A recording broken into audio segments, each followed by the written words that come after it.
하나님이 우리를 창조하신 목적은 하나님만을 예배하기 위한 그 목적이었어요. 그 예배라고 하는 것은 하나님께서 창조하신 그 대상 가운데 하나님의 영광이 반영이 되고 또 하나님의 뜻 가운데로 이루어짐을 통해서 하나님께서 힘이 기뻐하시는 일들이 하나님을 예배하는 거거든요. 그래서 첫 사람이었던 아담과 하와는 그들의 존재와 삶 자체가 하나님의 그 영광을 반영하는 것이었고, 그들의 의지적인 순종을 통해서 하나님의 뜻이 이 땅 가운데 다스려지고 펼쳐짐을 통해서 하나님이 기뻐하셨고, 그것 자체가 하나님을 향한 큰 예배였어요. 그래서 예배와 삶이 분리가 되지 않고 그들의 존재와 그들의 생각과 그들의 행함 자체가 하나님의 기쁨이었고 하나님을 향한 영광이었고 예배였다는 것입니다. 그런데 사탄의 꾀임에 빠져서 하나님을 예배하는 것을 거절하는 예배 거부 사건이 벌어지게 되었습니다. 그래서 하나님의 명령이 아니라 뱀의 말을 들었다는 것은 뱀을 예배한 거죠. 사탄을 예배한 것입니다. 그리고 눈이 밝아져서 하나님처럼 되리라 라고 하는 것에 귀가 솔깃해진 거예요. 그러니까 내가 스스로 나를 예배하는, 스스로 자기 자신을 찬양하는 그런 그 예배의 대상이 바뀌게 된 사건이 인류의 타락 사건이었습니다. 그 이후로 우리 사람들은 전인격적인 타락을 했기 때문에 지식적으로 하나님을 알지 못해요. 그래서 알지 못하는 신을 어떻게 예배하겠습니까? 그러니까 예배를 잃어버렸죠. 하나님께 어떻게 나아가야 되는지, 하나님 무엇을 기뻐하시는지, 무엇을 원하지 않는지 관심도 없고 또 알려고도 하지 않습니다. 그리고 하나님을 향한 감각도 사라져버렸어요. 죄를 슬퍼하지 않습니다. 하나님 기뻐하지 않습니다. 하나님을 사랑하지 않습니다. 그리고 의지적으로도 순종하는 마음이 없어진 거죠. 이렇게 전인격적인 타락을 통해서 인간은 하나님을 향한 예배를 완전히 잃어버린 것이었는데, 그럼에도 불구하고 하나님께서 우리를 예배를 회복시키기 위해서 가죽옷을 대신 지어 입히심을 통해서 우리의 죄와 수치와 부끄러움을 가려주셨고 하나님께 나아갈 수 있는 길을 열어주셨죠. 아담과 하와는 이 가죽, 짐승을 죽여서 얻을 수 있는 가죽 옷을 통해서 예배에 대한 어떤 힌트를 얻은 거예요. 그래서 아담과 하와는 자녀들과 함께 하나님을 그렇게 예배했는데, 아담의 첫 번째 아들은 가인이었고 둘째 아들은 아벨이었습니다. 가인은 농사하는 사람이었고 아벨은 양을 치는 사람이었죠. 하지만 가인의 예배는 하나님께서 받지 않으셨어요. 아벨의 예배만 받으셨습니다. 히브리서 기자에 의하면 아벨이 믿음으로 하나님을 예배했다라고 되어 있고, 또 가인은 믿음으로 예배하지 않았기 때문에 하나님께서 그의 예배를 제물을 받지 않으신 것이었습니다. 분을 이기지 못한 가인은 아벨을 유인해서 조용한 데 끌고 가서 쳐 죽였습니다. 그런데 가인의 행동이 참 이상한 것은 예배를 하나님이 안 받으신 건데 왜 아벨을 죽였을까요? 아벨이 자기에게 뭐 어떻게 한 게 아니잖아요. 그렇지 않습니까? 근데 하나님이 예배를 받지 않으셨는데 왜 애매하게 엉뚱한 아벨을 죽인 것이었을까요? 가인의 심리는 하나님을 사랑하는 것을 빼앗음을 통해서 하나님을 향한 복수를 한 거죠. 가인은 실상 하나님을 예배한 것이 아니라 자기의 만족과 기쁨을 예배한 거였어요. 그러니까 예배라는 형식, 틀은 갖추고 있었을지 모르겠지만 예배를 통해서 누구의 기쁨, 누구의 만족, 나의 만족과 기쁨을 위한 예배였다는 거예요. 그러니까 예배 형식이 있었지만 예배의 대상은 하나님이 아니었고 자기 자신이었어요. 그래서 분노가 일어나는 거예요. 아벨을 죽인 것은 하나님을 향한 온전한 예배를 발로 짓밟고 뭉갠 것이었습니다. 예배를 향한 한 차원 높은 또 다른 대적이 일어난 것이었죠. 이로 인해서 하나님은 가인에게 내가 밭을 갈아도 다시는 땅이 그 효력을 주지 아니할 것이요 너는 땅에서 피하며 유리하는 자가 될 것이다 라고 형벌을 내리셨습니다. 그런데 가인이 이 죄벌이 너무 무겁다고 이제 하소연하면서 나를 만나는 자마다 나를 죽이려고 할 텐데 나는 어떡합니까? 이렇게 절규했습니다. 두려움을 호소합니다. 하나님은 궁휼히 여겨주셔서 가인을 향해서 다음과 같이 신변 보호를 약속하십니다. 창세기 4장 15절 여호와께서 그에게 이르시되 그렇지 아니하다. 가인을 죽이는 자는 벌을 7배나 받으리라 하시고 가인에게 표를 주사 그를 만나는 모든 사람에게서 죽임을 면하게 하시니라. 그러니까 가인에게 떠돌이 생활을 하도록 벌은 내렸지만은 다른 사람들로부터 보복당하지 않도록 어떤 표를 주셨다는 거예요. 그 표식이 뭔지는 정확하게 알 수 없습니다. 그런데 그 표를 통해서 함부로 해함을 그 상함을 받지 않도록 보호해 주셨다라는 것입니다. 그리고 가인을 죽이는 자는 벌을 7배나 받으리라라고 하심을 통해서 더 이상의 보복 살인의 행위가 이 일로 인해서 또 다른 죄가 생기지 않도록 하나님께서 허용하지 않겠다, 살인을 허용하지 않겠다라고 하는 강한 의지를 보이신 것이었습니다. 그런데 여기서 우리는 자연스럽게 질문이 생기죠. 가인을 다른 사람이 나를 죽이려 한다 할 때 그 다른 사람은 도대체 누구인가라고 하는 그런 의문이 생기지 않습니까? 아담의 가족의 유일한 인류라면 여기에서 또 다른 사람은 누구이며 또 가인은 도대체 누구와 결혼을 했단 말인가 하는 거예요. 우리가 알아야 될 것은 성경은 모든 것을 기록하지 않습니다. 성경에는 기록되지 않는 또 다른 많은 일들이, 성경에 기록되지 않은 또 다른 많은 일들이 있음을 알아야 합니다.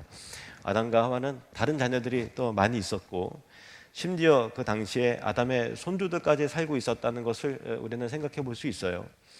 가인과 아벨이 농사하고 목축을 하는 자였다라는 것은 각각의 직업이 있는 것이고, 직업이 있다는 것은 이미 장성했다는 것이고, 그리고 아마 그 당시에 가정을 이루었을 가능성도 배제할 수 없죠. 인류 최초의 사회 속에서는 아담과 하와가 최초의 유일한 인간이었기 때문에 그들의 자녀들은 서로 혼인할 수밖에 없어요. 또 다른 인류가 있는 건 아니잖아요. 하나님이 시간이 한참 흐른 뒤에 사람들 사이에 근친혼이 필요하지 않을 만큼 인류가 이게 번성하고 인구수가 충분히 늘어날 때까지는 하나님은 근친혼을 금하지 않으셨어요. 그렇게 자연스럽게 그렇게 가족 안에서 부부가 되고 그렇게 자녀를 낳고 하는 것이죠. 그러므로 가인의 아내는 아담의 또 다른 딸, 즉 가인의 여동생이나 조카 중에서 선택되었을 것입니다. 아마도 그렇습니다. 창세기 4장 16절 17절 말씀을 보시면 가인이 여호와 앞을 떠나서 에덴 동쪽 놋 땅에 거주하더니 아내와 동침하매 그가 임신하여 에녹을 낳은지라. 가인이 성을 쌓고 그의 아들의 이름으로 성을 이름하여 에녹이라 하니라. 가인이 하나님을 떠나서 에덴 동쪽 놋 땅으로 거주했다고 하는데, 하나님을 떠났다는 것이 단순히 그 물리적인 거리를 의미하는 것이 아니라 영적으로 떠났다라는 것을 의미합니다. 하나님과 멀어졌다는 거예요. 그리고 놋 땅에 거주했다는 것은, 놋이라는 말 자체는 방랑하다, 방황하다라는 의미예요. 그러니까 처음에 그 거주했던 땅에서 하나님의 형벌대로 그는 방황하고 방랑자의 삶을 살았는데, 그곳에서 자식을 낳고 이름을 에녹이라 했고, 이 가인의 생각은 달라졌어요. 성을 쌓기 시작하면서 나의 삶의 토대를 내가 안전하게 구축하리라 마음을 먹었습니다. 그리고 그의 아들의 이름으로 이 성읍의 이름을 에녹이다라고 이름을 했다라는 거예요. 이 사건이, 이 본문이 기록하고 있는 그 내용의 깊은 저변에 깔려져 있는 메시지가 과연 뭐냐라는 것을 우리가 이것을 주목해야 합니다. 하나님이 가인을 쫓아내면서 너는 유리하고 방황하는 삶을 살게 될 것이다 라고 하는 형벌을 내린 거잖아요. 그것은 죄값이었어요. 근데 이제는 나는 더 이상 유리하고 방황하지 않을 것이다 라는 것은 내가 그 죄값을 이제는 치르지 않겠다라는 것이고, 그리고 성을 구축한다는 것은 내가 내 힘으로 내 인생을 안전하게 구축하겠다라는 거예요. 표를 주심으로 그 표가 너에게 안전을 보장할 거야 라는 말씀을 하셨음에도 불구하고 이젠 그거 필요 없어. 내가 내 힘으로 내 삶을 안전하게 성공적으로 멋있게 만들 거야 라고 하는 이 각오와 결단을 했다라는 것입니다. 그러니까 하나님의 형벌을, 말씀을 정면으로 대적했던 것이죠. 가인은 하나님의 주신 표에 의지하지 않고, 은혜에 의지하지 않고 내 힘으로 내 삶을 안전하게 구축하리라 했다는 것입니다. 그리고 그 성의 이름을 자신의 아들 에녹의 이름을 붙여서 기념했다는 것은 더 이상 하나님의 이름을 이제는 기억하지 않고, 내가 하나님을 예배하지 않고 내 힘으로 내 삶, 내 인생, 내 가족, 내 안전을 집중하겠다라는 의지가 있는 거예요. 그런데 자기의 삶을 열심히 살아보겠다고 하고 내 삶을 안전하게 구축하겠다고 하는 것이 무엇이 잘못일까요? 뭐가 잘못인가요? 사실 하나님이 이 세상을 창조하시고 우리에게 허락하신 것은 다 선하고 사실 다 아름다운 것입니다. 그러나 그 어떤 선한 것이든 간에 그것을 하나님의 위치, 내 삶의 최고의 기쁨과 만족과 가치로 올려두는 순간 그 모든 것은 우상으로 전락이 되는 것입니다. 예를 들면 금이 아름답고 선한 것이죠. 그래서 성경에 보면 하나님을 기념하는 것은 이제 순금으로 이게 만들고 했습니다. 금은 좋은 거예요. 소? 그 좋은 거죠. 밭 갈고 농사를 짓고 하는 데서 얼마나 요긴합니까? 그리고 또 재물을 또 소로 하나님께 드리고 하잖아요. 근데 소와 금이 만났어요. 그리고 금송아지가 됩니다. 그리고 거기에 새로운 의미가 부여가 됐습니다. 이게 하나님이다. 아무리 선한 것이라 할지라도 하나님을 대신하는 자리에 오르고 또 다른 그것 이상의 가치가 의미가 부여되는 순간 그것은 우상이 되는 것입니다. 돌과 나무는 하나님께서 만드신 자연으로서 그 자체가 선하고 아름답고 좋은 거예요. 하지만 돌을 깎고 다듬고 나무를 조각해서 세워서 그 앞에 어떤 기대하는 심리로 만들어 버린다면 그것은 우상이 되는 것이죠. 어떤 사람에게는 온라인 게임이 우상일 겁니다. 어떤 사람은 그 정치적인 신념과 이슈가 계속해서 골몰하는 그 우상이 되는 거예요. 어떤 사람은 스포츠가 우상입니다. 어떤 사람은 음식이 우상입니다. 어떤 것이든 간에, 어떤 고상한 것이든 간에 이것이 나에게 가져다주는 평안과 안정감과 나에게 유익을 주는 거야, 나에게 행복을 주는 거야, 그것 이상의 또 다른 가치가 부여되는 순간 그것은 어떤 것이든 간에 우상이 되고 그 심리는 하나님을 예배하듯이 예배하는 거예요. 사실 이 세상에 있는 그런 모든 것은 자기 숭배예요. 뭐냐면 어떤 돌을 조각하고 어떤 사람을 우상할 때, 우상 숭배할 때 그 심리가 뭐냐면 내가 이만큼 정성을 기울였으니 너는 나의 소원을 성취시켜라, 나로 만족해 하라 라고 하는 자기 우상이 거기 있는 거예요. 하나님 외에는 다 허무한 것이고 다 우상인 것입니다. 하나님이 허락하신 나의 삶과 인생과 가족, 자녀들 얼마나 다 소중하고 선한 것입니까? 얼마나 큰 축복입니까? 하지만 여러분, 내 인생이 소중하다고 내 인생밖에 모른다면, 내 삶이 소중하다고 내 삶밖에 모른다면 그것은 자기 우상이 되는 거겠죠. 그렇지 않습니까? 내 인생을 위해서 열심히 성실하게 노력을 해요. 근면성실해요. 그런데 그 가운데 하나님이 없어요. 하나님이 배제가 됐어요. 그러면 아무리 성실하고 아무리 옆에서 보기에는 정말 열심히 최선을 다해 산다 하더라도 그 사람은 그 다 야망이고 우상에 불과한 것입니다. 자녀가 하나님이 주신 분명한 축복의 선물이죠. 그래서 하나님의 뜻대로 최대한의 노력과 기도와 말씀으로 자녀를 양육할 책임이 우리 부모들에게 있는 것입니다. 하지만 내 자녀가 나의 전부가 된다면, 내 아들과 딸이 하나님보다 더 소중한 가치와 의미를 갖는다고 한다면, 하나님보다 더 큰 기쁨의 근원이 된다면 그 사람은 그 자녀를 하나님으로 섬기고 숭배하는 것입니다. 자녀가 우상이 되는 거예요.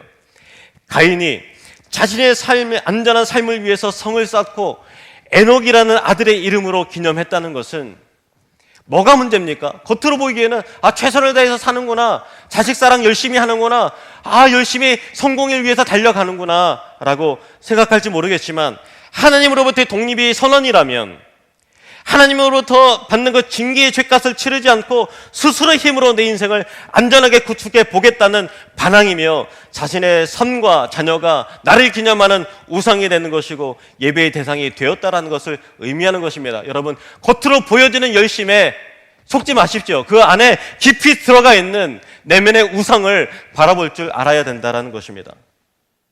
세월이 흘러서 가인의 자손들이 많아지기 시작했습니다. 가인의 6대 손 라멕의 시대에 이르게 되었는데 4장 19절 말씀,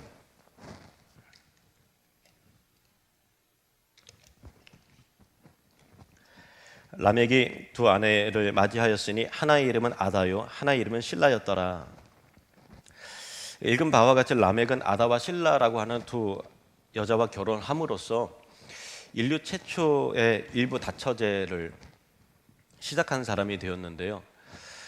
이때까지 사람들은 그냥 하나님께서 최초의 사람에게 말씀하신 대로 한 사람이 한 여자와 만나서 둘이 한 몸을 이루는 것, 한 남자와 한 여자가 결혼해서 한 몸을 이루는 것이 당연하게 가정을 이루는 근간이요, 또 하나님의 축복의 이 부부의 바른 삶이라는 것을 믿어 의심치 않고 어느 누구도 의의를 제기하지 않았어요. 그냥 당연히 그렇게 한 여자와 한 남자가 만나서 결혼하는 거죠.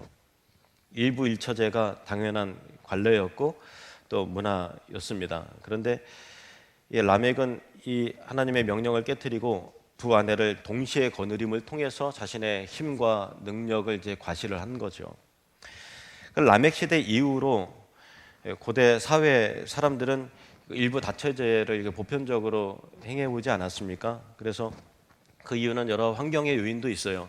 부족 간의 전쟁이 막 갈등이 심하니까 서로 막 죽이고 해서 남자들이 많이 죽는 거예요. 그러니까 비율이 안 맞잖아요. 남자와 여자가 비율이 안 맞으니까 남자가 여러 아내들을 이렇게 결혼을 하기도 하고, 또 최대한의 이 생산성을 높이면은 인구가 많아야 되는데 인구가 많기 위해서는 여러 자녀들을 낳아야 되잖아요. 근데 한 명이 한 여자가 자녀를 많이 낳는 거하고 두 명, 세 명, 네 명의 아내가 되어서 열심히 자녀를 낳는 거하고 어느 게 더 생산성이 많겠어요? 당연히 여러 아내들을 거느리는 사람이 더 많은 그 세력을 형성하고 더 많은 노동력을 확보할 수 있고, 그럼 생산성이 높아지게 되고, 생산성이 높아지면 더 많은 재물과 부와 그런 것들을 단시간에 축적할 수 있는 그런 그 경쟁력이 되는 거죠.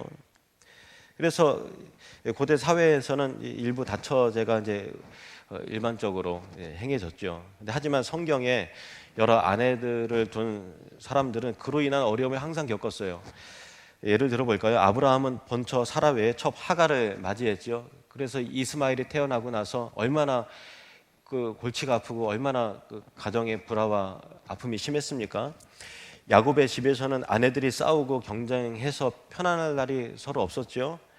그리고 다윗의 집이 콩가루 집안이 된 것도 여러 아내들을 통해서 여러 자녀들을 낳았기 때문에 그런 것이었죠. 그리고 솔로몬도 여러 아내들 통해서 우상도 들어왔기 때문에 자신도 망하고 나라도 갈라지고 망하는 일이 화근이 된 것입니다.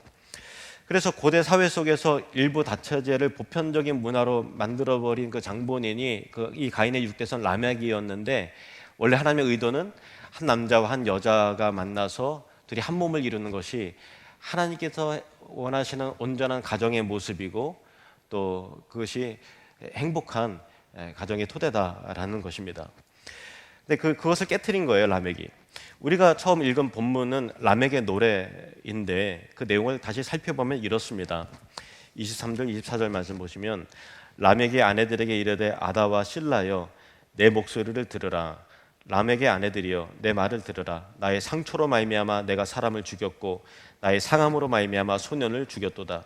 가인을 위하여는 벌이 7배일진데 라멕을 위하여는 벌이 77배이리로다 하였더라. 이 본문에 직접 언급되지 않았지만은 이 라멕의 자녀들 가운데 이제 두발가인이 있는데 두발가인이 대장장이가 된 거예요. 금속을 제품을 만드는 기술 가공업자가 된 거예요. 그래서 이제 칼을 만들었는데 그 칼로 원래 용도는 뭐 사람을 찌르는 용도가 아니라 물건을 다듬고 뭘 자르고 하는 용도로 만들었겠죠. 그런데 그 라멕이 손에 쥐어지자 칼을 가지고 사람을 죽인 거예요. 그래서 이 칼을 이용해서 살인을 저질렀기 때문에 신학자들은 이 라멕의 노래를 일컬어서 칼의 노래라고 이제 별명을 지었습니다. 그런데 이 노래의 내용을 들어보면 상당히 좀 섬뜩해요. 그냥 지나갈 내용이 아니에요. 뭐라고 말하냐면은 나의 상처로 말미암아 내가 사람을 죽였고 나의 상함으로 말미암아 내가 소년을 죽였다라고 말해요. 여기서 내가 사람을 죽였고 어떤 소년을 죽였다라고 하는 것이 동일 인물인지 아니면 각각의 두 사람을 의미하는지 정확하게 알 수 없습니다만, 분명하게 것은 사람을 죽였는데 나의 상함으로 말미암아 그가 나를 먼저 해롭게 했기 때문에 내가 그를 죽였다라고 하는 것인데, 이것이 그냥 단순한 진술이 아니라 노래를 만들어서 자기의 살인 행각을 악행을 무용담처럼 자랑하면서 노래한다는 거예요. 그 자기 악행을 자랑하는 거예요. 떠벌리는 거예요. 그리고 가인을 위하여는 벌이 7배일진데 라멕을 위하여는 벌이 77배라고 하면서 하나님이 가인에게 베푸신 긍휼의 약속을 변형시키고 왜곡시켜서 가인에게 보백하는 7배일지는 나에게 보백, 라멕을 위해서 77배다라고 하면서 자신의 77배의 벌을 받게 된다라고 하면서 자신의 죄악을 부끄러워하지 않고 자기의 행위와 자기의 어떤 그 행실을 자기를 의롭게 여기면서 내가 가인보다 더 뛰어나고 탁월한 존재다. 마치 그 배트맨 영화를 보면 조커가 악을 막 자랑하고 막 그렇게 하잖아요. 그것처럼 악을 자랑하면 내가 더 악에 있어서는 위대한 사람이다, 탁월한 사람이다, 나를 위해서 77배의 형벌을 받게 될 걸 하면서 자기의 악행을 무용담 늘어놓듯이 칭송하는 거예요. 노래를 만들어서 지었다라는 거죠. 스스로 찬송하고 예배하는 것입니다. 여기에서 우리는 인간이 하나님을 향한 예배와 멀어질 때 얼마만큼이나 타락하고 부패하여 변질되는 것인지를 깨닫게 되는 거예요. 잘 보세요. 우리 삶 가운데 예배는 항상 있어 왔어요. 단 하나님을 예배하지 않으면 자기 자신을 예배하는 거죠. 모든 우상숭배자들, 난 무신론이라 한 사람도 다 예배자입니다. 문제는 뭐냐면 하나님 대신에 물질을 예배하고 하나님 대신에 자기 인생을 예배하고 나를 숭배하기 시작하는 거예요. 나의 판단과 의식과 행함을 찬송하는 거예요. 자기를 기만하는 거죠. 사람은 하나님을 예배하지 않으면 다 자기 자신을 예배하게 되어 있습니다.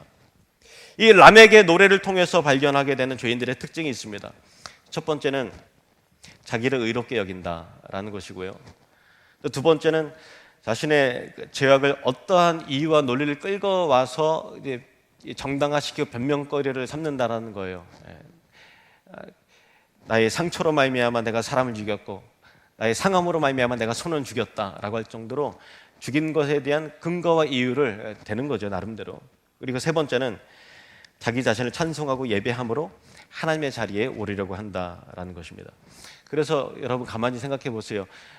가늠한 사람도 다 이유가 있지 않습니까? 사랑에 빠진 것도 죄인가요? 이렇게 얘기하고 나는 아내로부터 정말 한 번도 인정을 받아본 적이 없어요 라고 변명거리를 늘어놓습니다. 나는 태어날 때부터 성적 취향이 달랐어요. 내가 이렇게 중독에 빠진 것은 환경 때문이고 부모를 잘못 만났기 때문에 그런 거예요. 나의 상처로 말미암아 내가 사람을 죽였고 나의 상함으로 말미암아 소년을 죽였다는 라멕처럼 변명을 늘어놓고 자기의 행위를 정당화하려는 것이에요. 심지어는 노래를 만들어서 기념하려고 했다는 것입니다. 자기 자신을 예배하고 우상화하는 것이죠. 네, 여러분, 우리 모두에게는 다 우상이 있습니다. 사도 바울이 그리스의 아덴에서 복음을 전할 때 많은 신전과 세계적인 우상과 신상들을 보면서 개탄을 금치 못했어요. 그런데 그들에게는 눈에 보이는 신들만 우상이 아니었고 성경은 당시에 이 아덴 사람들의 상태에 대해서 다음과 같이 묘사를 합니다. 사도행전 17장 21절 말씀 같이 읽겠습니다. 모든 아덴 사람과 거기서 나그네 된 외국인들이 가장 새로운 것을 말하고 듣는 것 이외에는 달리 시간을 쓰지 않음이더라.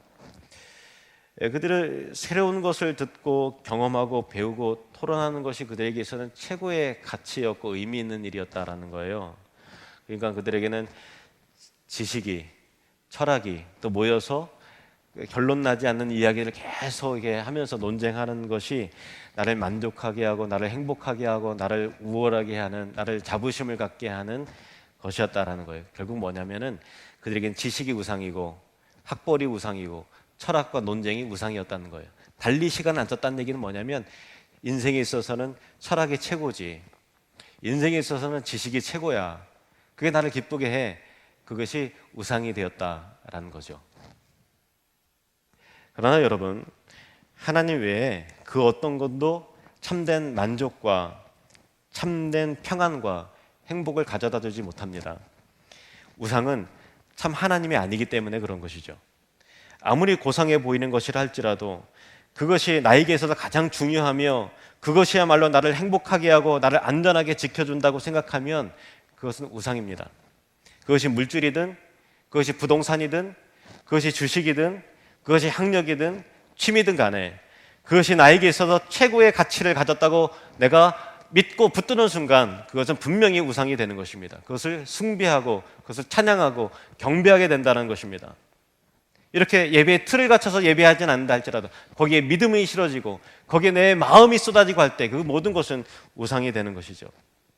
참신은 하나님 한 분이며 하나님을 예배하고 하나님을 기뻐할 때 우리 사람은 진정한 행복이 주어지게 되는 것입니다.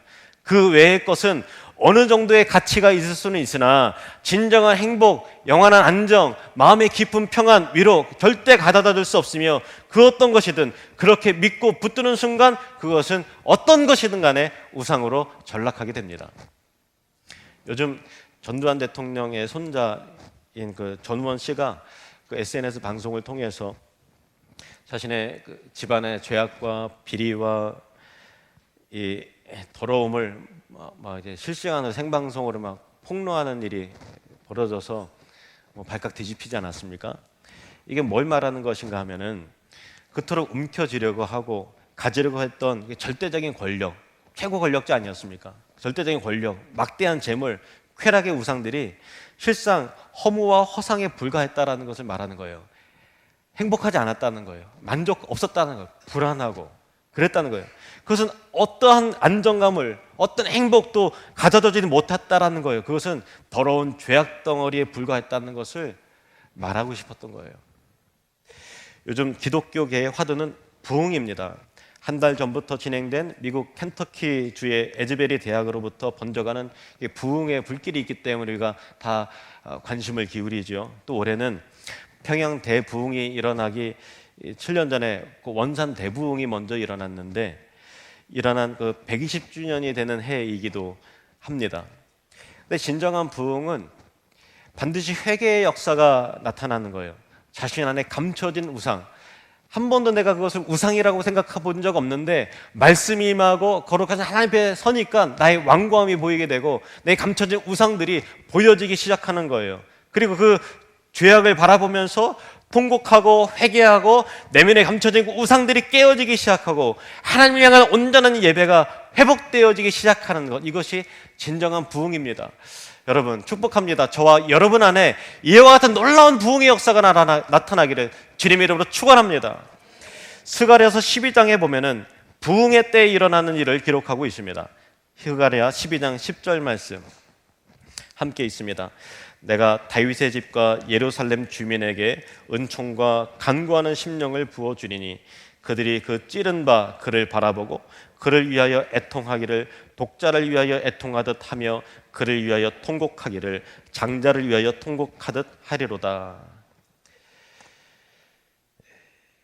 성도들에게 은총과 간구하는 심령을 부어주리니 애통과 애곡하는 역사가 나타난다라는 것은 성령이 임하면 자신의 죄악이 보여지기 시작하는 거예요. 그리고 그 찌른 바, 그러니까 내 죄악이 다른 사람이 때문에 예수님 십자가에 달려서 죽으신 것이 아니라 나의 교만과 내 죄 때문에 예수님이 십자가에 달려 죽으셨다라는 것을 인정하게 되면서 마치 장자 앞에서 통곡하는 것 같이 그러한 심령으로 통회하고 자복하게 된다는 거예요. 그리고 그 애통과 회개의 물결이 예루살렘으로부터 온 세계 열방 구석구석에 이르기까지 하나의 거대한 운동이 되어서 나타나게 된다는 거예요. 스가랴 12장 11절 12절 말씀. 그날에 예루살렘에 큰 애통이 있으리니 무기또 골짜기 하다 드림몬에 있던 애통과 같을 것이라. 온 땅 각 족속이 따로 애통하되 다윗의 족속이 따라하고 그들의 아내들이 따라하며 나단의 족속이 따라하고 그들의 아내들이 따라하며. 여기저기에서 선발적인 통회와 자복하는 회개의 역사가 나타나게 되는데 이것이 부흥이라는 것이죠. 부흥의 시기에는 회개의 물결이 여기저기에서 일어나고 회개가 거대한 운동이 되어서 온 땅의 각 족속이 애통하게 된다는 것입니다. 회개하지 않는 자는 절대로 천국에 들어갈 수 없습니다. 그리스도의 속죄의 구원은 반드시 회개하는 자를 위한 선물이라는 것입니다. 그러면 회개 뒤에 어떤 역사가 나타나는가? 스가랴 13장 1절 2절 말씀, 우리 믿음의 선포를 하면서 너무나 귀한 말씀인데 우리 같이 읽겠습니다. 시작. 그날에 죄와 더러움을 씻는 셈이 다윗의 족속과 예루살렘 주민을 위하여 열리리라. 만군의 여호와가 말하노라. 그날에 내가 우상의 이름을 이 땅에서 끊어서 기억도 되지 못하게 할 것이며 거짓 선지자와 더러운 귀신을 이 땅에서 떠나게 할 것이라. 아멘. 진정한 회개는 죄와 더러움이 예수의 피로 깨끗하게 씻어지고 우리의 숨겨둔 우상들이 깨어지고 부서지고 박살이어서 그 이름도 기억되지 않게끔 철저하게 하나님의 통치와 거룩함의 그 임재가 나타나게 하는 그 현장이 된다라는 것입니다. 거짓 선지자와 더러운 귀신이 떠나가는 역사가 나타나게 되는 것입니다. 여러분의 삶의 현장에 더러운 귀신이 떠나가고 우상이 깨어지는 놀라운 부흥의 역사가, 갱신의 역사가 일어나기를 주님의 이름으로 축원합니다. 이것이 우리에게 필요한 거예요. 다시 한번 생각해 보십시다. 하나님이 보시기에 우리의 모습은 어떠할까? 그냥 평범한 눈으로 보세요. 가인처럼 하나님 떠나서 자신의 안정과 인생을 위한 성을 든든하게 구축하는 그 모습은 겉으로 보기에는 아무런 문제가 없어 보여요. 그러나 그것은 자기 우상 숭배였던 거예요. 여러분의 삶에 들어가는 많은 에너지와 열심이 혹시 가인처럼 나의 삶을 내 힘으로 안전하게 구축해 보리라 라고 하는 자기 열심에 지나지 않는 우상은 아니었는가? 냉철하게 한번 보시길 바랍니다. 그리고 그 성읍을 자식의 이름을 거는 거예요. 대대손손 나의 이름을 기억하게 하고 그 자식이 나의 명예요, 영광이 되는 거예요. 혹시 이 가인처럼 자식이 우상이 돼서 그 이름을 기념하라고 하진 않는가? 냉정하게 한번 자기 자신을 보시길 바랍니다. 혹은 라멕처럼 자신의 죄악을 정당화하고 서로를 행위와 판단을 옳다 여기며 자기 자신을 뽐내려 하고 스스로를 예배하고 찬송하여서 감히 하나님의 자리에 올라가려고 하진 않는 그 교만함이, 그 불순함이 우리 마음 가운데 스며들어왔진 않았는가? 우리가 겸손하게 바라보기를 원합니다. 그러므로 우리에게 필요한 것은 다시 한번 하나님의 말씀 앞에 엎드려서 우리 안에 숨어있는 죄악은 없는지, 우리 안에 가만히 들어온 우상은 없는지 바라보면서 애통하고 회개하는 것이 우리에게 필요한 부분입니다. 정말 우리에게 필요한 것은 내 안에 몰래 섬기던 우상이 깨어지고 다시 주님 앞에 돌아가게 되는 것이죠. 정결하게 되는 셈이 주 앞에 열림으로 말미암아 저와 여러분의 영혼이 깨끗해지고 그 삶이 순결해지고 거룩해지는 하나님의 영광을 회복하는 인생과 하나님의 영광이 회복되어지는 우리 하늘누는 교회가 되시기를 주님의 이름으로 축원합니다. 기도하시겠습니다.